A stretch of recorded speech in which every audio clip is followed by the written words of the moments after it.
குருப்யோ நமக. அனைவருக்கும் லலிதாவின் காலை வணக்கம். இதோ 4 வரி கவிதை.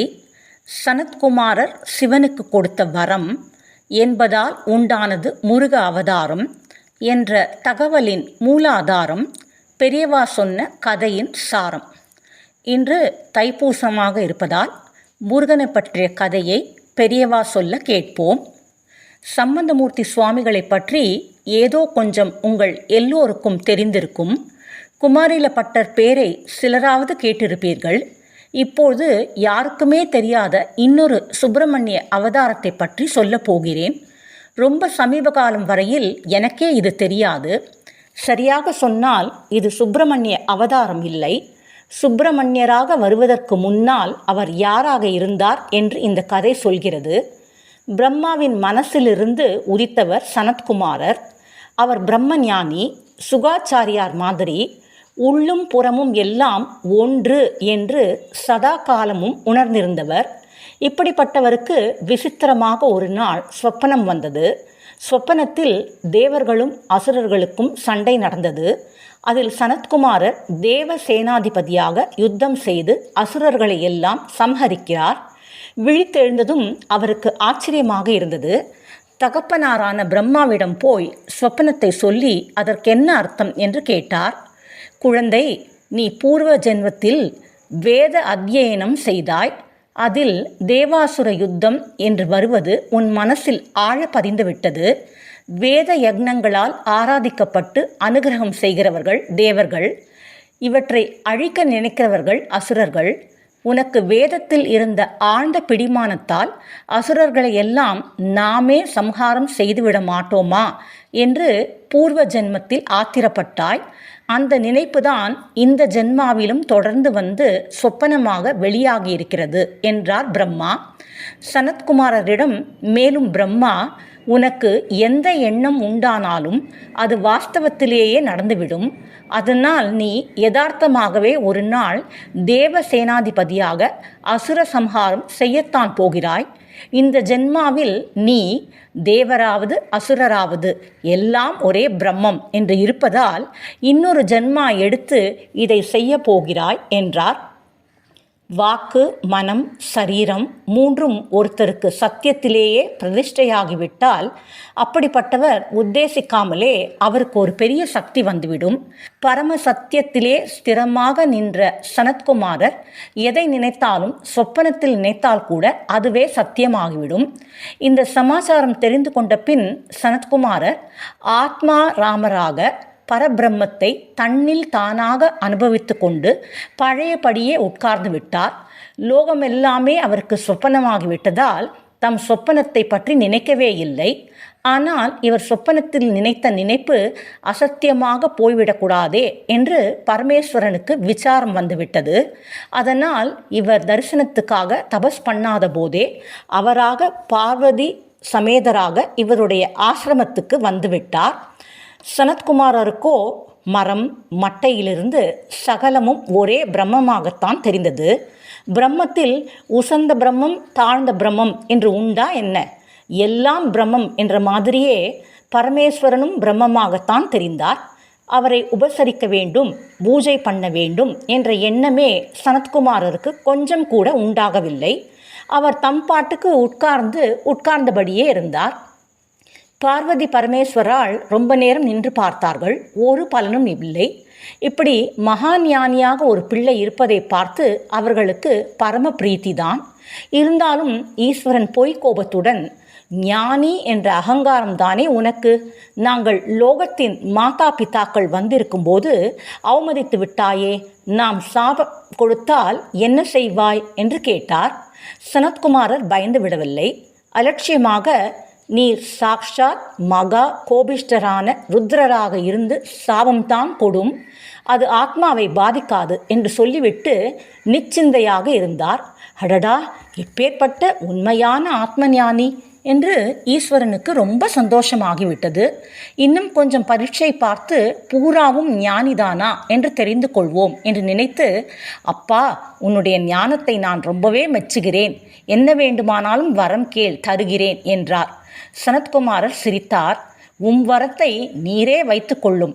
எதை அடைந்த பின் இன்னொன்று வேண்டும் என்ற ஆசை லவகேசமும் இருப்பதில்லையோ? அப்படிப்பட்ட நிறைவாக இருக்கிற எனக்கு வரத்தினால் ஆக வேண்டியது கடுகத்தனை கூட இல்லை என்று தீர்மானமாக சொல்லிவிட்டார். அதற்கும் ஒரு படி மேலே போனார். பரமேஸ்வரா, நீ பேசுவதிலிருந்து பார்த்தால் நீதான் வரம், சாபம் இதுகளிலெல்லாம் ஏதோ அர்த்தம் இருக்கிறதென்று நினைப்பதாக தெரிகிறது. அப்படியானால் சரி, உனக்கு ஏதாவது வரம் வேண்டுமானால் கேள், தருகிறேன் என்றார். சனத்குமாரர் சொன்னதை கேட்டு ஈஸ்வரனுக்கு பெருமையாகத்தான் இருந்தது. நம் குழந்தை நம்மிடம் தாட் பூட் செய்தால் நமக்கு சந்தோஷமாகத்தானே இருக்கும். சர்வலோக மகேஸ்வரரான அவர் ரொம்பவும் தழைந்து தம்மை சிறியவராக்கி கொண்டு சனத்குமாரரிடம் வரம் கேட்டார். இவருடைய சொப்பனத்தை நிஜமாக்க இதுவே வழி என்று நினைத்து கேட்டார். அப்பா, இப்பேற்பட்ட மகா ஞானியான நீ பிரம்மாவுக்கு பிள்ளையாக பிறந்திருக்கிறாய். பிரம்மா செய்த பாக்கியம் எனக்கு கிடைக்கும்படியாக வரம் கொடுப்பாய். இன்னொரு ஜென்மாவில் நீ எனக்கு புத்திரனாக பிறக்கும்படி கேட்டுக்கொள்கிறேன் என்றார். ஆஹா, உனக்கு பிள்ளையாக பிறக்கிறேன் என்று ஒப்புக்கொண்டார் சனத்குமாரர். ஞானம் வருகிற வரையில்தான் இனி பிறவி வேண்டாம் என்று அழுவோம். ஞானம் வந்துவிட்டால் எப்போதும் ஆனந்த சாகரம்தான். ஜன்மா கின்மா எல்லாம் அதில் ஒரு சின்ன குமிழி மாதிரி தான். அது வேண்டும் வேண்டாம் என்பதெல்லாம் ஒரு பொருட்டாகவே தெரியாது. சனத்குமாரர் சொல்வதெல்லாம் சத்தியமாகிவிடும் அல்லவா? இப்போது ஈஸ்வரனை மட்டும் பார்த்துதான் உனக்கு பிள்ளையாக பிறப்பேன் என்றார். அம்பாளையும் சேர்த்து உங்களுக்கு பிள்ளையாக பிறப்பேன் என்று சொல்லவில்லை. இதையும் சனத்குமாரர் யோசித்து பார்த்தார். சனத்குமாரருக்கும் தாம் பார்வதியை நீக்கி பரமேஸ்வரனுக்கு மட்டும் பிள்ளையாக பிறப்பதாக சொன்னதிலும் ஒரு நியாயம் தெரிந்தது. அவருக்கு எவரிடமும் நிர்பயம்தான். ஆனாலும் அந்த நியாயத்தை வெளிப்படையாக சொன்னார். கேட்காதவருக்கு ஒன்றை தரக்கூடாது என்று சாஸ்திரம். அந்த நியாயப்படி நீதான் என்னிடம் வரம் கேட்டாயே தவிர பார்வதி கேட்கவில்லை. ஆகவே உனக்கு மட்டுமே பிள்ளையாக பிறப்பேன். நீ மட்டுமாக என்னை எப்படி உற்பவித்து செய்வாயோ அப்படி செய்து கொள் என்று சுவாமியிடம் சொன்னார். இதை கேட்டதும் அம்பாளுக்கு ரொம்ப ஏமாற்றமாக பரம துக்கமாக ஆகிவிட்டது. லோகத்தில் உள்ள சமஸ்த ஜீவராசிகளும் அவள் குழந்தைகள்தான் என்றாலும் இப்படிப்பட்ட ஒரு பிரம்ம ஞானி மறுபடியும் பிறக்கிற போது அவன் நேராக தனக்கு பிள்ளையாக பிறக்க வேண்டும் என்று அவளுக்கு ஆசையாக இருந்தது. இவர் சாஸ்திரத்திலிருந்து நியாயம் காட்டின மாதிரி அவளும் காட்டி தர்க்கம் பண்ணினாள். சாஸ்திரங்களில் பதியையும் பத்தினியையும் ஒன்றாகத்தான் சொல்லி இருக்கிறது.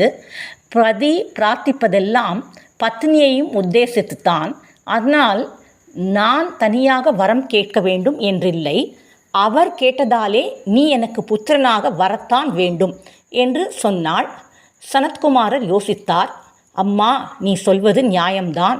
இருந்தாலும் நான் ஈஸ்வரனிடம் இருந்து மட்டும் உற்பவித்து இன்னொரு தினசில் எனக்கு திருப்தி தருவதாக இருக்கிறது. எல்லாம் பிரம்மம் என்று எனக்கு தெரிந்தாலும் அதற்கே நீங்கள் 2 பேரும் எனக்கு இத்தனை டைட்டில் கொடுத்தாலும் ஒரு விஷயத்தில் எனக்கு பக்குவம் வரவில்லை. அதாவது ஸ்திரீ புருஷ சம்பந்தத்தில் நாம் பிறப்பதாவது, கர்ப்பவாசம் செய்து கீழ்முகமாக ஜனிப்பதாவது என்று இன்னமும் எனக்கு அருவருப்பாகத்தான் இருக்கிறது. பிரம்ம ஞானிக்கு இப்படி இருக்கக்கூடாதுதான். ஆனால் ஏனோ இருக்கிறதே. அதனால் இதை சொல்கிறேன். ஆகையால் நீ பெரிய மனசு பண்ணி உன் பதி மட்டுமே என்னை ஜனிக்க செய்வதற்கு அனுமதி தர வேண்டும் என்றார். ஆனால் அம்பாளுக்கு மனசு வரவில்லை. யோசித்து பார்த்து கடைசியில் ஒரு காம்ப்ரமைஸுக்கு வந்தார்கள். ஆதியில் பரமேஸ்வரன் பஸ்மாசுரனுக்கு வரம் தந்திருக்கிறார். இந்த வர பலத்தால் அவன் யார் தலையில் கை வைத்தாலும் அவர் பஸ்மமாகி விடுவார். வரம் பலிக்கிறதா என்று பரமேஸ்வரனிடமே பரீட்சை பார்க்க வந்தான் அசுரன். உடனே அவர் அந்தர்தானமாகி விட்டார். அந்த சமயத்தில் அம்பாள் சாதாரண ஸ்திரீ மாதிரி இருந்தாள். எனவே திடீரென்று பரமேஸ்வரனின் சரீரம் மறைந்ததை பார்த்ததும் அவளுக்கு பகீரென்றது. பதிவிரத ரத்தினமான அவளால் ஈஸ்வரனின் பிரிவை தாங்க முடியவில்லை. அப்போதே அப்படியே உருகிவிட்டாள். யதார்த்தத்திலேயே அவளுடைய சரீரம் உருகி ஒரு ஜலாசயமாக, அதாவது ஒரு நீர்நிலையாக ஆகிவிட்டது. அதுதான் சரவண பொய்கை. பிறகு பஸ்மாசுரன் மறைந்து சுவாமி சரீரத்துடன் வந்ததும் அம்பாளும் தன் திவ்ய தேகத்தை எடுத்துக்கொண்டாள். இருந்தாலும் அவளுடைய பதிவிரதா தர்மத்துக்கும் பிரேமைக்கும் அடையாளமாக சரவண பொய்கையையும் அழியாமல் இருக்கும்படியாக அனுகிரகித்தாள். சரவணம் சாட்சாத் இவள் சரீரம்தான். அது இப்போது நினைவுக்கு வந்தது.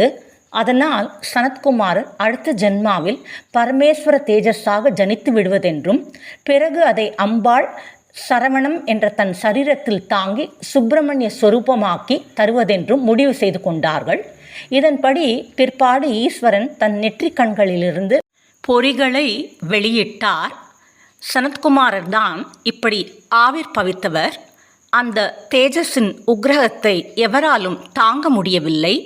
முதலில் கங்கை தாங்க பார்த்தாள், முடியவில்லை. அப்போது பிரம்மா அவளிடம் இதை கொண்டு போய் சரவணத்தில் சேர்த்துவிடு என்றார். ஆனானப்பட்ட என்னாலேயே தாங்க முடியாத உக்ரஜுவாலையை அந்த சின்ன பொய்கை எப்படி தாங்கும் என்று கங்கை அவரை கேட்டாள். அவர் சரவணம் என்பது சாக்ஷாத் பராசக்தியின் சரீரமாகும். அது ஒன்றாலேயே ஈஸ்வர தேஜஸை தாங்க முடியும் என்றார். இதன்படியே கங்கை செய்ய சரவண பவனாக முருகன் அவதரித்தான். பிறகு சனத்குமாரர் கண்ட சொப்பனத்தின்படி தேவர்களுக்கெல்லாம் சேனாதிபதியாகி அசுரர்களை இருந்த இடம் தெரியாமல் சம்ஹாரம் செய்து சர்வ லோகங்களையும் ரட்சித்தான் இந்த சரவணபவன். அவருக்கு எத்தனை பெயர்கள் இருந்தாலும் இதுவே ஷடக்ஷரி 6 எழுத்து என்று மகாமந்திரமாக இருக்கிறது. சரவணமாக இருக்கும் அம்பாளின் மகிமை என்று மகா பெரியவா முருகன் அவதரித்த கதையை நமக்கு எடுத்துரைக்கிறார். நாம் ஒவ்வொருவருக்கும் ஒவ்வொரு விதமான மனக்கவலை. பிள்ளைகளுக்கு படிக்க வேண்டுமே என்ற கவலை, பரீட்சையில் தேர்ச்சி பெற வேண்டுமே என்ற கவலை, மனைவிக்கு வேண்டியவற்றையெல்லாம் வாங்குவதில் கவலை, பிள்ளை இல்லை என்ற கவலை, நிரம்பவும் பிறக்கின்றனவே என்ற கவலை, பணம் தேட வேண்டும் என்ற கவலை, தேடிய பொருளை கைப்பற்றுவதில் கவலை, பிள்ளைகள் சொற்படி நடக்கவில்லையே என்ற கவலை, வயது முதிர்ந்து விட்டதே என்ற கவலை, நோய்களால் கவலை, மரணம் வருகின்றதே என்ற கவலை, இப்படி எத்தனையோ கவலைகள். இந்த மனக்கவலைகளுக்கு மருந்து எந்த மருத்துவரிடம் கிடையாது. அப்பொழுது என்ன செய்ய? அதற்கு வள்ளுவர் ஒரு குறளை அழகாக எடுத்துரைக்கிறார். தனக்கு உவமை இல்லாதான் தாழ் சேர்ந்தார்க்கு அல்லால் மனக்கவலை மாற்றல் அரிது. இதன் பொருளானது தனக்கு உவமை இல்லாத தனி பரம்பொருளாம் இறைவன் திருவடிதான் மனக்கவலையை மாற்றும் மருந்து என்று கூறுகிறார். ஒரு மேஜையின் மீது பல பொருள்கள் இருக்கின்றன. அந்த மேஜையின் மீது மிகப்பெரிய பொருள் ஒன்றை எடுத்து வைப்போமானால் அதில் இருக்கும் சிறிய பொருள்கள் தாமே கீழே விழுந்துவிடும். அதுபோல இறைவன் திருவடியாகிய பெரிய ஒன்றை நினைக்கும் போது சிறிய சிறிய எண்ணங்களும் அவற்றால் வரும் கவலைகளும் தாமே விலகிவிடும். அருணகிரிநாதர் மனக்கவலை போக்கும் திருப்புகழ் ஒன்றை இயற்றியுள்ளார். அந்த திருப்புகழையும் அதன் பொருளையும் இப்போது சொல்கிறேன். மனக்கவலை ஏதுமின்றி உனக்கடிமையே புரிந்து வகைக்கு மனுநூல் விதங்கள் தவறாதே வகைப்படி மனோரதங்கள் தொகைப்படியினால் இலங்கி மயக்கமர வேதமுங்கொள் பொருள் நாடி வினைக்குரிய பாதகங்கள் துகைத்து உவகையால் நினைந்து மிகுத்த பொருள் ஆகமங்கள் முறையாலே வெகுட்சி தனையே துறந்து களிப்பினுடனே நடந்து மிகுக்கும் உனையே வணங்க வரவேணும் மனத்தில் வருவோனே என்று உன் அடைக்கலம் அதாக வந்து மலர்பதமதே பணிந்த முனிவோர்கள் வரர்க்கும் இமையோர்களென்பர் தமக்கும் மனமே இறங்கி மருட்டி வரு சூரை வென்ற முனைவேலா தினைப்புனமுனே நடந்து குறக்கொடியையே மணந்து செகத்தை முழுதால வந்த பெரியோனே செழித்த வளமே சிறந்த மலர்பொழில்களே நிறைந்த திருப்பழனி வாழ வந்த பெருமாளே.